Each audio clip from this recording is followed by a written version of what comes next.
Hello and good morning friends, welcome to the CEC-UGC live lecture. Dear friends, as you know that we are carrying a series on history of English literature, and this series is going to be very productive for you, as all the lectures pertaining to this series are uploaded for you on YouTube for your easy accessibility. Dear friends, taking the series forward, we would like to tell you all that today we would be talking on the Age of Auden and Company. In the first half, we would be discussing on the revolt of 1930s, whereas in the second half we would be discussing on Auden and his co-crusaders. For this very discussion, we have once again with us Professor Bhim Singh Dahiya. Professor Bhim Singh Dahiya is an esteemed professor, author and a mentor. Dear friends, we believe that his immense experience would always be fruitful for us. So let's take advantages from his experiences and let's try to understand more and more about the Age of Auden and Company. Hello sir, welcome to the EduSet lecture. Thank you. Well, in this lecture we shall discuss the 1930s. Before that we had 1920s. And with every change in the literary style, literary mode, there has to be some background to it, because life or letters do not change of their own. There are always factors surrounding of literature as well as life. And it is these factors, these forces, which determine the kind of life there will be, and then the kind of literature that will come out from that life. So in the 1920s, we had at the back of it the First World War, and that made all the difference. The world changed. The past became a remote past, and the present uncertain, unbearable. Now for the 30s, another event had taken place. Just after a decade, in 1929, there came about what is called the Wall Street crash. Wall Street is in New York, where the business of the world takes place. And the crash means the economy of the Western world, Western Europe and America put together. This is called the Western world. The economy in this world collapsed, and there was unemployment numbering millions of people going out of jobs, many of them starving. If you have ever read John Steinbeck's Grapes of Wrath, he describes the scenes of the peasantry, what happened to them after the collapse. So 1929 Wall Street crash led to what is now called, or what came to be called, the decade of depression. So 1930s is known in history as the decade of depression. So the literature also had to be different from the earlier one, because the conditions now had drastically changed. In the 20s, the first generation of the modernists, Ezra Pound, T.S. Eliot and others, they had to contend with the tradition that had been going on in the 19th century, Romanticism followed by Victorianism. So the first generation task is to challenge and to undo the tradition which is established. Otherwise, how do you make way for yourself? You have to find a new path. So, the generation of the 1920s did that job. They laid the new path. A new kind of poetry came. That's why Pound's slogan, make it difficult, make it new. Difficult because the 19th century poetry was soft. It was really romantic, emotional, dream-like, full of your aspirations. But then, now there is harsh time to face, to confront, to live through. And therefore, poetry and other forms of literature, they also underwent a drastic change. The 1920s writers, not only poets, novelists also, dramatists also, they were experimenting in technique because they wanted to make arts difficult. They wanted to make arts really intellectual, not common man. In the 19th century, Wordsworth's slogan was language of the people, literature of the people. Even the illiterate ones would follow it. So, simplicity, straightforwardness, everyday sort of language, everyday sort of people, that was the literature of the 19th century. But then, with the 20th came the difficult art, and these technicians, Ezra Pound in particular, and then T.S. Eliot, they were tough technicians rather than creators unloading their emotions as the 19th century poets and writers had done. They were looking for new and newer ways of putting things across. So obviously, to make arts difficult, you have to have new kind of language, new structuring, new styling, new forms, literary forms. So all these dimensions of writing, of literature, underwent a change. So as Ezra Pound and Eliot were leaders of the 1920s, in the 1930s, W.H. Auden, he emerged as the leader. Auden was partly, I will not say entirely, influenced by Marxism. In the modernist phase, between the two wars in particular, there were two major influences in literature.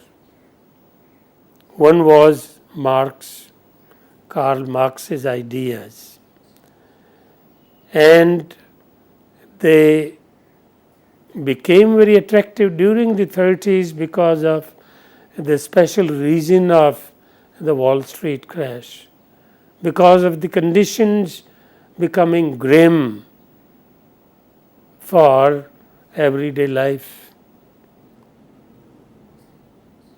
So obviously people thought of Marx, that he was perhaps right, and you have to understand Marx to understand the conditions now prevailing.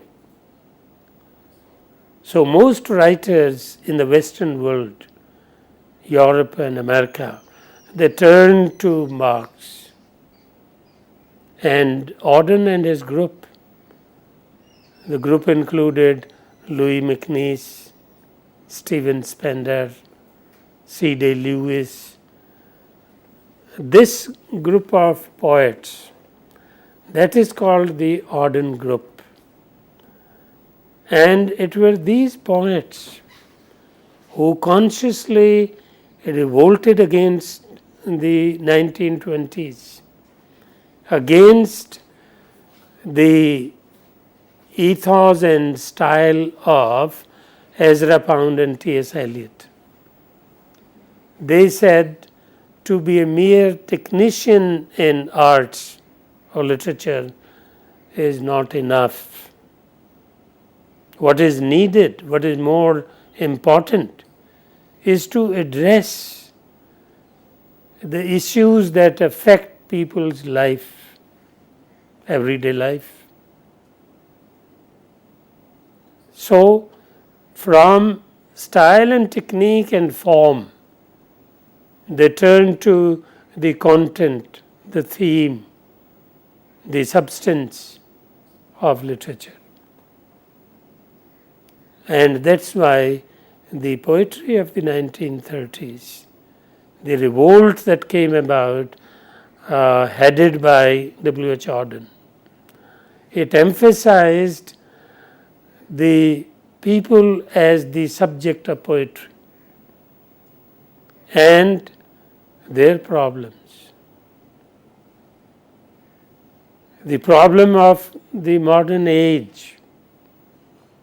What is it that is afflicting everybody?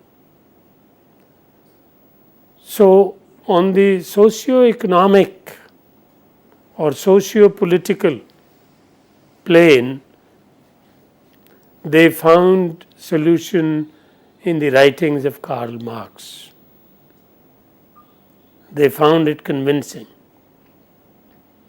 The analysis that he had given of history and the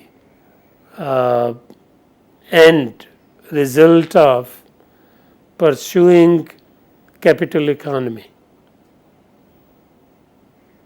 and politics of capitalism. So, Marxist ideas became a substitute for liberal capitalism, and therefore socialism, communism, Marxism, these became more attractive to the writers. So, writers of the 1930s therefore are very different from those in the 20s. If the focus in the 20s remain on the form of literature, on the style and structure of literature, on the devices of indirection which will make literature reading difficult. From there, the focus turned now to the content. Style and form are not that important. What is important is what are you talking about and who are you talking to. It is not an expert talking to another expert. It is not a gathering of technicians. You are a sensitive individual, more aware than the common people, and you are putting across to the common man what is happening around. Where are we going? Where is the Western world going? So, Auden and his group, they took up this cause of giving a major turn to the course of English literature. So, English literature turned from the technical workshop to the common streets where the people live, go by, work.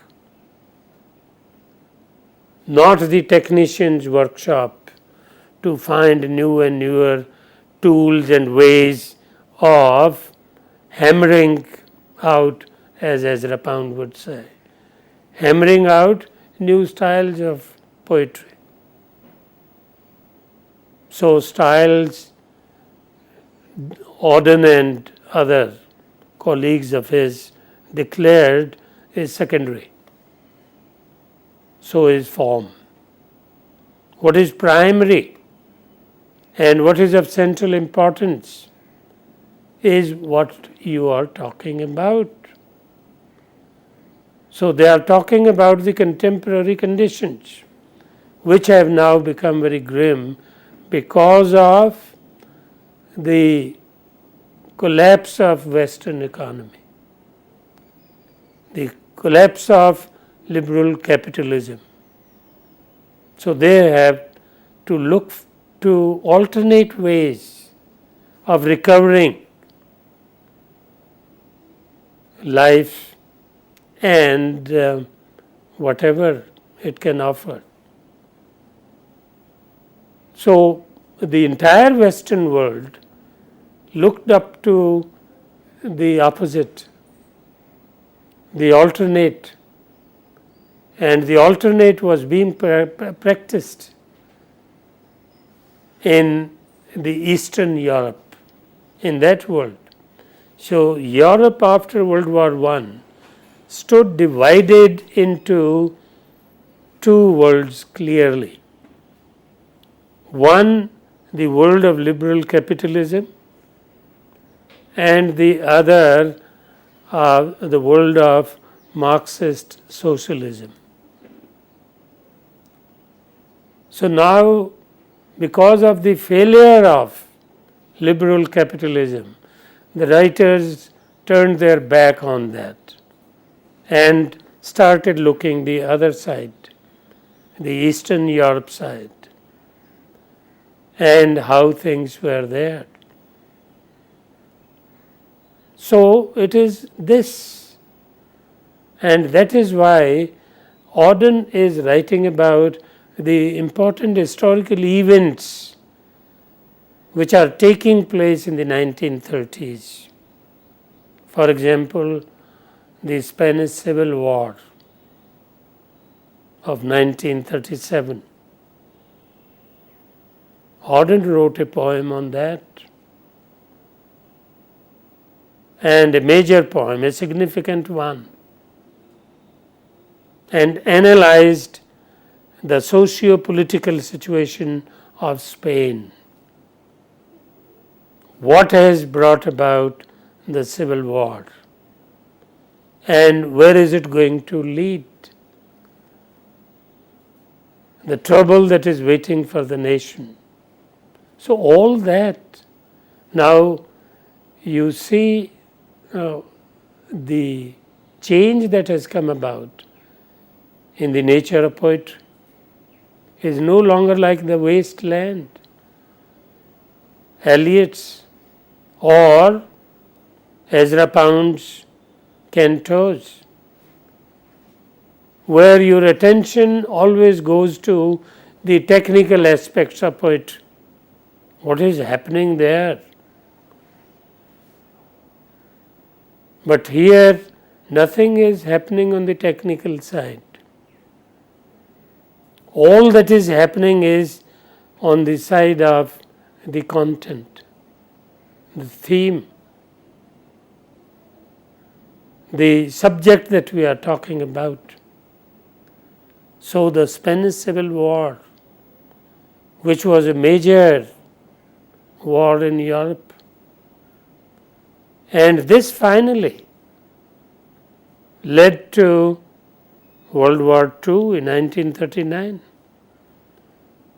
So it dragged on until the beginning of another world war.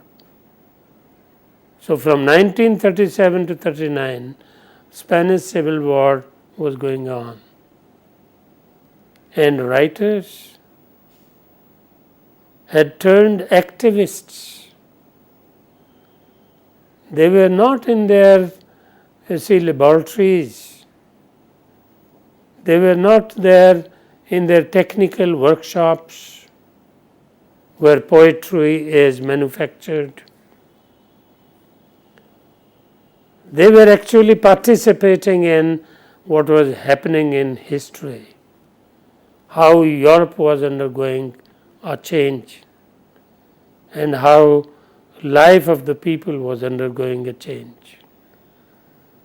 So many of the writers, a lot of American writers including Hemingway, Fitzgerald,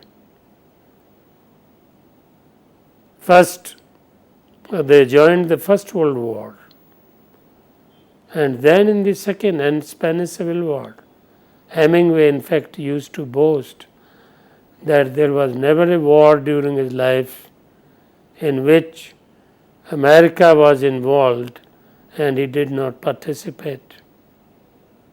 Means he participated in every war that took place during his lifetime. In America, we know, after the First World War, was involved in every other war that took place, because it had emerged a world power, and therefore it thought it was its responsibility to take care of the world. So wherever they thought they need to intervene, they did. And writers later, of course, greatly disillusioned, because after World War II, no writer worth the name ever participated in the American or European war. But during World War I and II, and in between the Spanish Civil War, for example, during that period, most writers had turned activists. They felt involved. They thought the fortune of the Western world was at stake and it was going to be decided, and therefore they must contribute in the right direction, whatever they could, through their writings, even through their direct participation. Hemingway, in fact, wrote a novel about every event in which his country and he himself participated. First World War, A Farewell to Arms. Then the 20s, The Sun Also Rises, or Fiesta, another name for it. And then, For Whom the Bell Tolls, the Spanish Civil War. And then World War II, Across the River and Into the Trees. So that is how the writers in America and England and the whole of the Western world were driven into the historical events. They thought writing poetry was secondary to doing something for keeping the world in proper space, in pursuing proper direction, and not to lead to self-destruction, because they had seen the danger in World War I. And now World War II was looming large at the end of the 30s, 1930s, and it did start in 1939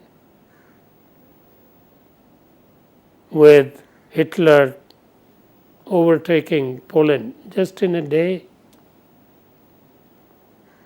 So 1930s was a crucial period in the history of Europe as well as in the history of literature.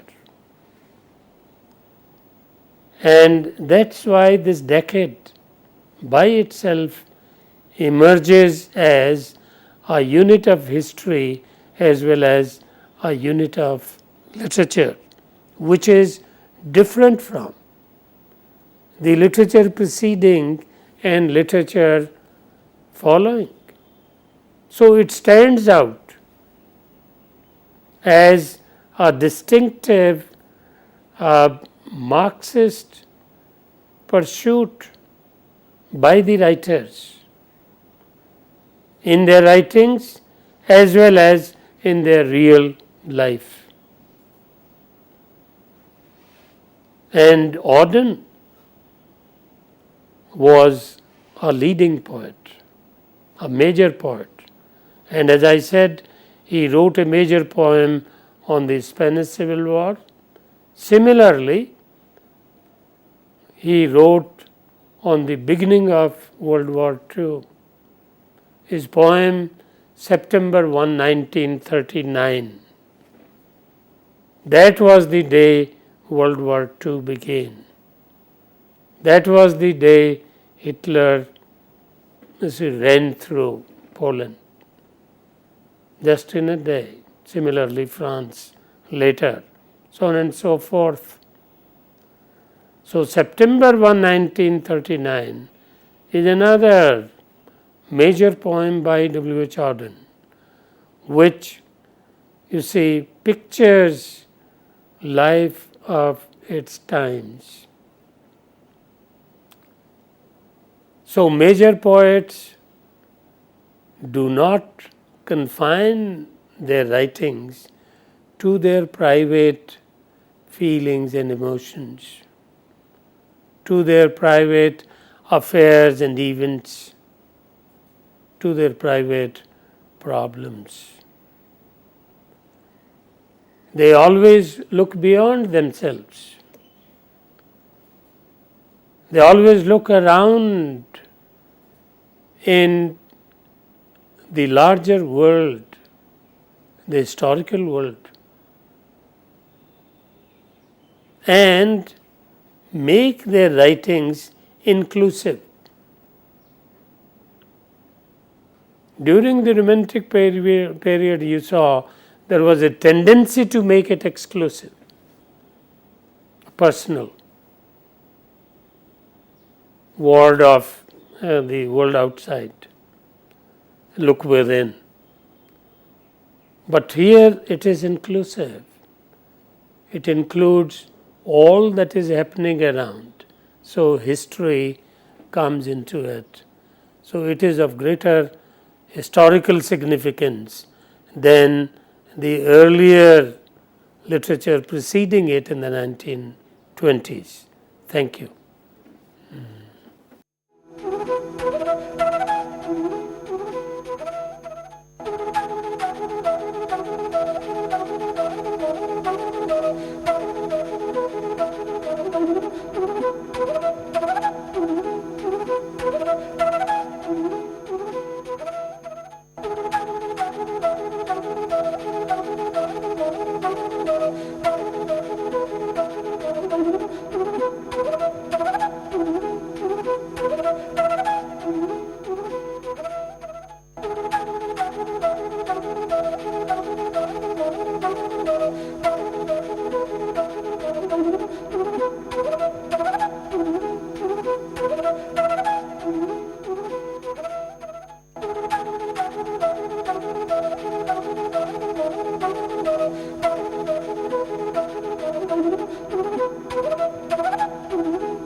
Well, to resume the story of W.H. Auden and his comrades, so to say, his fellow poets, mainly I would say W.H. Auden, then followed by Louis McNeice, Louis, MCC small and capital, McNeice, McNeice. Then C. Stop Day Lewis, Lewis. And then fourth, Stephen Spender. These were the four important poets of the 1930s, and they formed a group. There was cohesion, there was uniformity, similarity, and they were collaborating in a way in whatever they were doing. They knew they were doing something significant. Now, making a break with the technical pursuit of the 1920s, because they thought that would amount to misleading the people, misleading the readers of literature into a world of techniques. The more important world is outside, out there. That is why you see W.H. Auden's, one of his poems begins, "Consider this and in our time, as the hawk sees it or the helmeted airman." So that's how he addresses. Consider this and in our time means drawing our attention to life here and now, right there around you, surrounding you, what is happening there. So rather than look into your personal interests or technical aspects, you look to life and look into its face. So that is why consider this. This means all that is right before you. Consider this and in our time. So here and now, time and place of the present.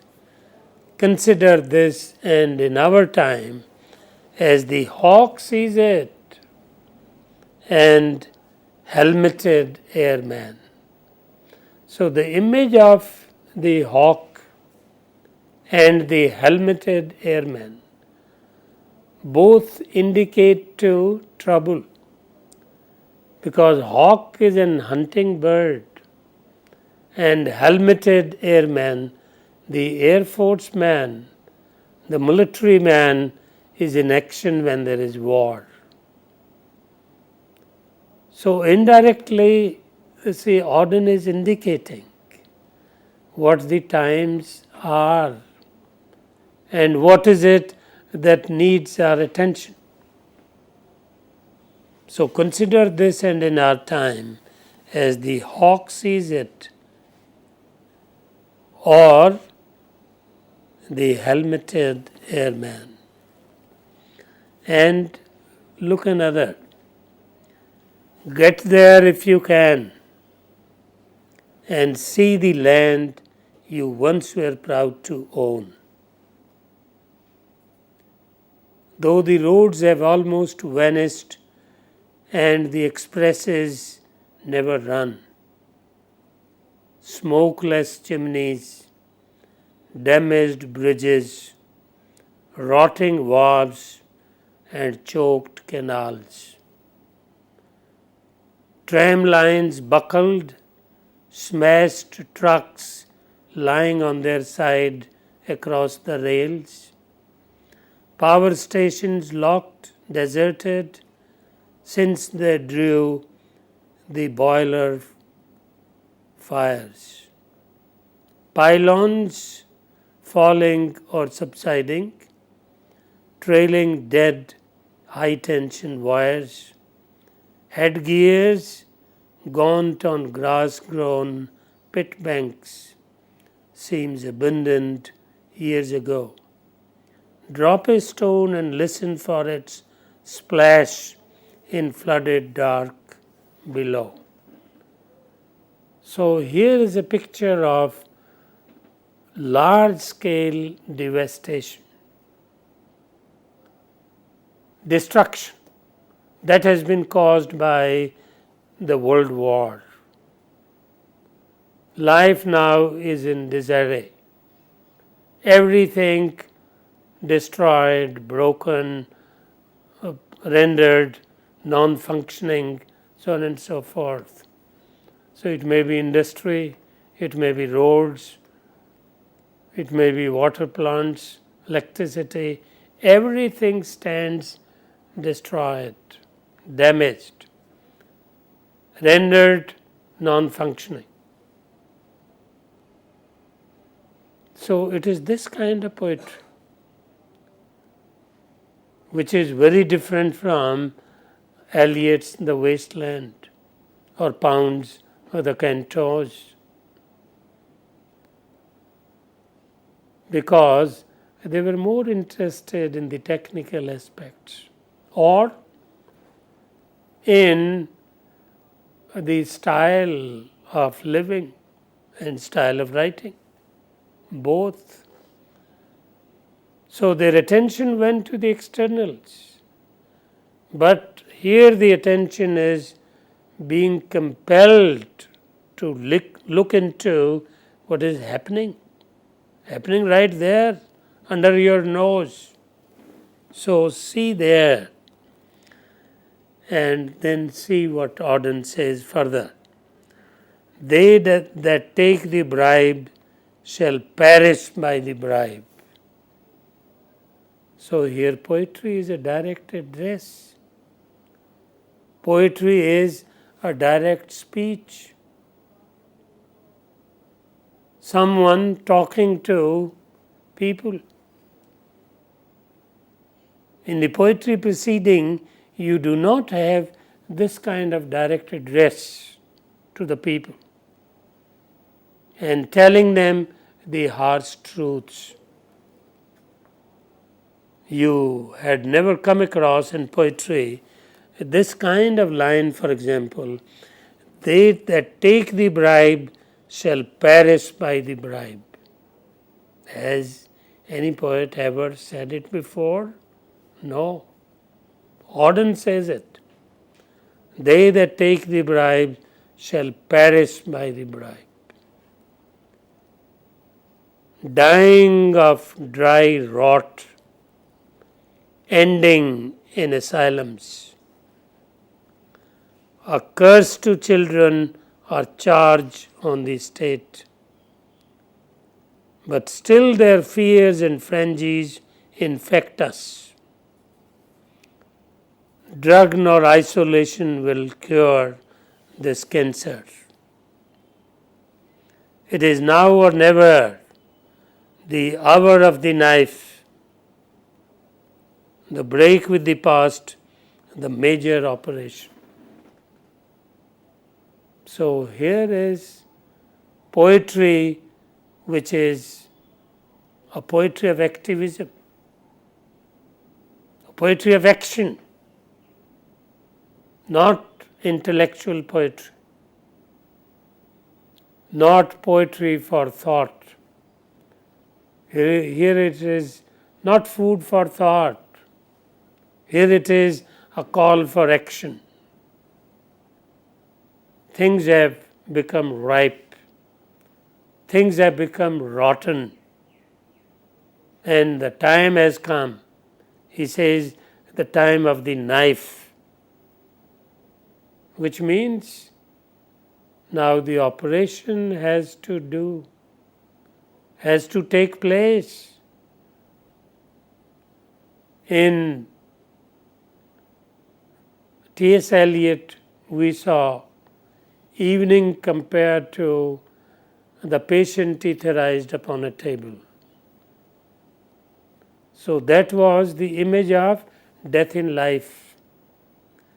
And Eliot thought the modern man was not really living authentic life, not living at all. And he was as good as a figure of death in life. Technically living, but actually dead. Just as the patient lying on the operation table for the operation to take place, he is in that condition. But as if to carry the same image Eliot used, Auden is deliberately evoking the same. And he says, the time of the knife is now come. The patient does not have to keep lying forever. Now the knife has to do its work. So the operation must take place.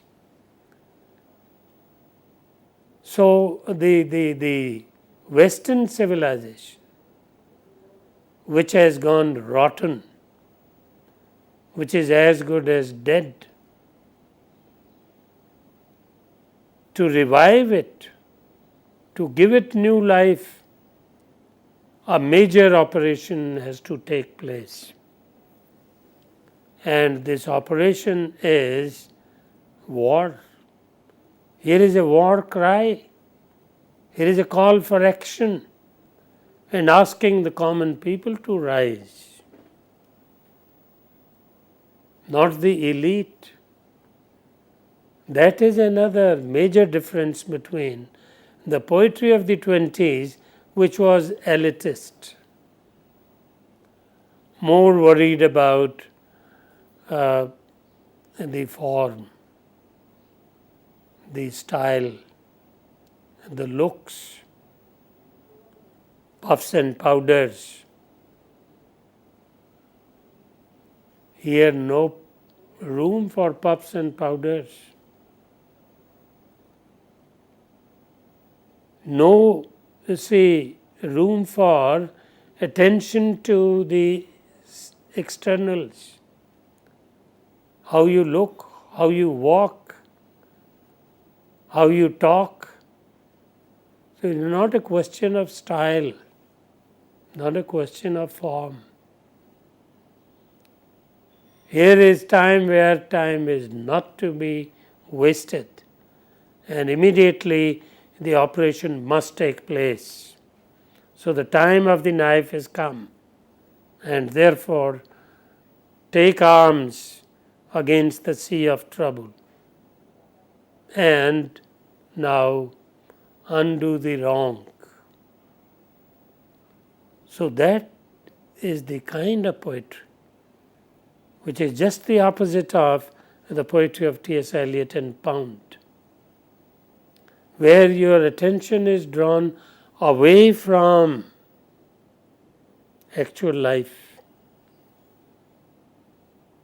and it is being drawn into a workshop, technical workshop, where you will be taught how to make poems, how to use rhythms, how to use symbols, metaphors, and so on.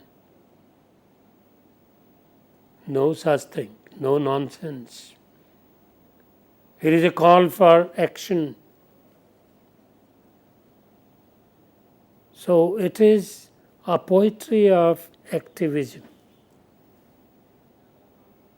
So September 1937. Spain 1937 and September 1, 1939. These two important points. Of course, there are so many. Auden was a prolific writer. But strangely, Ezra Pound had this liking for his own country, America, and came and settled in England. The opposite happens in the case of W.H. Auden. After World War II, when it begins, 1939, he shifts to America, leaves his own country. So, see the kind of exchange. And why do they do it? Because Pound cares for culture more than for the politics around him. Whereas Auden cares more for politics than for culture or form, where he finds them secondary. They can take care, they'll follow. What is more important is who is deciding things, who holds the reins of power. And power, as Marx used to say, the Chinese, he used to say, the leader in China, Mao Zedong, that power comes through the barrel of the gun. So Auden now is calling for the gun, not for the gum, to fix things, to connect things, as Eliot and Pound were doing.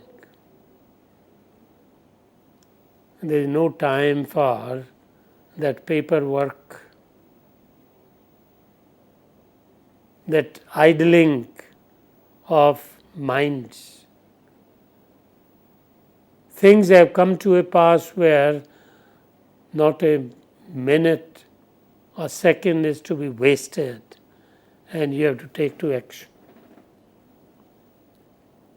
So all of these poets, in fact, many of them participated in the war. Louis MacNeice, C.D. Lewis, Stephen Spender. Spender was an activist in his own way. He was editing a journal at that time. Later, after many years, it was a very influential journal in the whole of the Western world. But later, after many years, he came to know that it was being funded by CIA, Central Intelligence of America. Then he quit, he left and joined another writing group. So these people were people of commitments. Of course, Auden in later life did not remain a Marxist, nor Spender for that matter. All of them changed after the war ended in 1945. Because the world in 1945 was very different from the world in 1939. It is purely now America's world, with the American dominance, with the American dictation. And that's why people who want to do something and have comfortable life, they started shifting to America. And America also became very ambitious. It now wanted to rule the whole world, which it is. So all these ideas about politics, about economics of contemporary life, now all these ideas go into the literature of the time. After all, literature and life cannot be separated. Wherever you do, you are killing literature. It will have no life. It will have no bearing. That is why F.R. Lewis wrote that famous book, New Bearings in English Poetry. And it's about new poetry, poetry between the wars and thereabout. New bearings, how poetry became altogether new. Of course, he is more fascinated by Pound and Eliot, those technicians, and is not very strongly attracted to Marxism as Auden was. But Auden and his group, not Auden alone, Stephen Spender, Louis McNeice, all members of this group, they had some commitment to Marxism. They were against American capitalism. They were aware of its consequences and all that goes into their poetry. That is the significance of the poetry of the 1930s. It stands out as no poetry of any other decade stands out. The 1920s had done, of course, but for reasons other than those of issues and events. Their greater attention was being paid to the style and technique. So life transformed into style, structure, technique. So attention deflected from events, from history to the technical workshop. But in the 1930s, it is bringing you back into the street, pulling you out of the workshop and confronting you with the life here and now. Now you pay attention to what is happening here. And this is what Auden told his colleagues also, that write about this life, write about contemporary life and the consequences of what is happening today. So to repeat some of those lines, they that take the bribe shall perish by the bribe. Now here is a direct speech. You do not find this kind of speech in Eliot or Pound. They are giving you a different style altogether, where you don't address the people, where you don't even see the people surrounding you. But here History is being brought right before you. Look at it, what is happening. They that take the bribe shall perish by the bribe, dying of dry rot, ending in asylums. A curse to children, a charge on the state, but still their fears and frenzies infect us. Look at the anger. Look at the pace.